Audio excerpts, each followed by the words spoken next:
to be out rebounded through the first 3 quarters and end up giving up 20 second chance points. Just obviously you guys used the double big lineup a lot. You hadn't used that against them for last time, but did you expect to be doing better in that regard?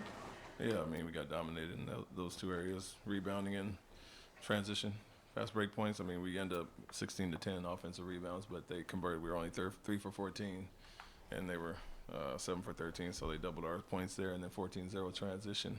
Areas we expect to do much better in, obviously, but a poorly played game overall. I think very average first 2 quarters, and it's tied at halftime. So you're looking at that as a positive. We didn't play really good at all. And then obviously a terrible third quarter, and get yourself back in it in the fourth with the average quarter at best. So some positives to take from that we have a layup with about 1 minute and 51 seconds left to be a 2-point game that we miss. And with that being said, how poorly we played overall, it's a good sign. Is there anything to learn, against a team like Denver that has that much experience, in these type of games? Is there anything to take away from that, even though you guys lost the game? Yeah, I mean, I don't know if it was as much as their experience as us being sloppy and not taking advantage of some things. It did feel like a very sloppy first half. And even late in the game, we had some opportunities in transition. We don't convert there. And so felt like we were even until that third quarter, and then obviously worked our way back into it in the fourth. But just overall too sloppy, not crisp enough, taking advantage of opportunities. And then the shooting didn't help in the second half, from 3 or free throw, missing 12 free throws. You guys had a chance to get the tiebreaker on Denver and advance another game over them. Was that something you talked about before the game, and do you view tonight as a missed opportunity kind of in that sense? We didn't talk about it, but yeah, it's a missed opportunity for sure.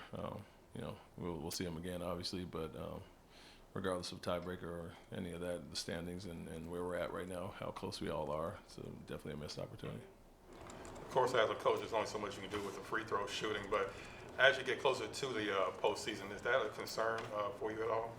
Yeah, I mean, we went 29 for 32 the other night, and it's comfortable win, or you extend the lead, and then tonight when you have chances to get back into it, miss too many, but always a concern when that's a poor area for you, and understanding how all those points count, obviously, in the playoffs and tight games, you obviously want to shoot at a much higher percentage than we do. What made Jamal such a handful tonight? We made some mistakes in the third that let him get those threes, those uncontested threes, and then he got rolling from there. Plays that we knew were called out and knew what was coming, and got lost there, and he got those back-to-back threes, and then start feeling a little bit and beat a lot of our guys one-on-one. And so you hate to ignite somebody by giving them open looks. I want to make them earn it more so than that, and just the open looks were just miscommunication. Should have taken care of those. Jalen didn't have a super efficient night from the field, but he got to the line a lot, especially in the fourth when it counted. Are you seeing that more and more from him, where late in games, he can get those calls and convert at the line? Yeah, I think he's mixing it at times, to take the threes when they're open, but also be in attack mode. And it's good to see that he does get there a little bit more lately. But there's always growth and process for him to determine when to attack, when to find guys in that crowd, and had some late turnovers as well. And but a mix of both. I think overall, not just Jalen, it was not the most efficient night for a lot of guys. Thanks, Coach. Thank you.